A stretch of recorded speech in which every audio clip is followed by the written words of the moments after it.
Assalamualaikum warahmatullahi wabarakatuh. Apa kabar anak Umi? Nanti dari penjelasan ini yang sudah saya jelaskan, silakan like, komen ya. Lalu silakan bertanya dengan Umi melalui WA Umi. Nah, yang saya bahas adalah kebijakan moneter dan kebijakan fiskal oleh saya sendiri, Fitri Aisyah Harahap.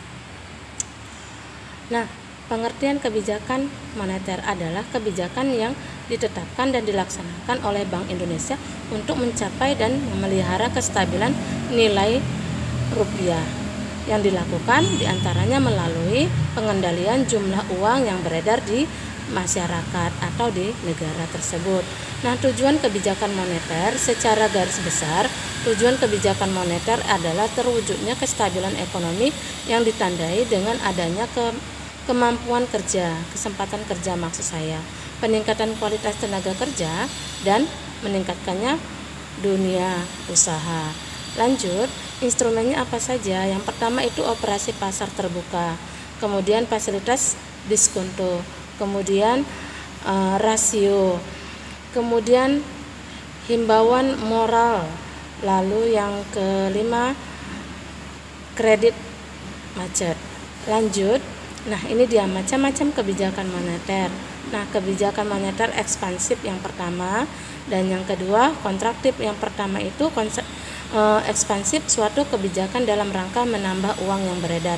Sedangkan kontraktif, suatu kebijakan dalam rangka mengurangi jumlah uang yang beredar.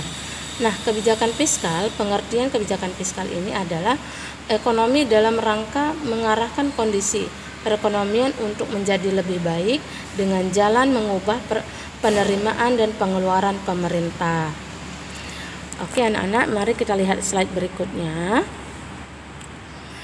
Tujuan kebijakan fiskal ini ada beberapa, yaitu pertama untuk meningkatkan laju investasi, kemudian investasi harus seoptimal mungkin, kemudian haruslah kita tingkatkan kesempatan kerja, kemudian stabilitas ekonominya juga, baik yang nasional internasional, untuk mengurangi inflasi. Lanjut ya anak, instrumen kebijakan fiskal itu ada 3, anggaran defisit, anggaran surplus, dan anggaran berimbang. Berbeda dengan yang kebijakan moneter. Nah, ini kebijakan fiskalnya. Oke anak Umi. Nah, mari kita lihat kembali slide berikutnya. Nah, bentuk-bentuk kebijakan fiskal.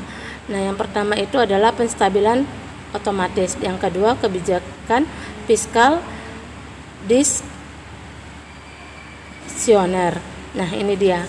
Ada beberapa yang bisa kalian lihat ya nak. Yang pertama itu ada 3, yang kedua ada 2.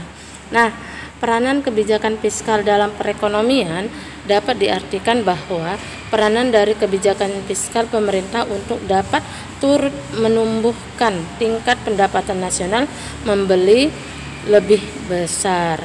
Nah, semakin besarnya peranan tindakan ini, maka baiklah pertumbuhan ekonomi itu tersendiri. Nah, konsep dasar dan pokok kebijakan fiskal. Nah, lihat di situ ada beberapa konsepnya, lalu pokok-pokok dalam kebijakan fiskal itu sendiri. Jadi kamu bisa lihat ya nak di situ. Lalu lanjut. Nah, masalah dan strategi kebijakan fiskal. Nah, masalahnya ini ada masalah waktu, politis, ekonomi, crowding out, dan perekonomian di dunia luar negeri. Strateginya juga kita ikuti. Sampai sini dulu. Assalamualaikum warahmatullahi wabarakatuh.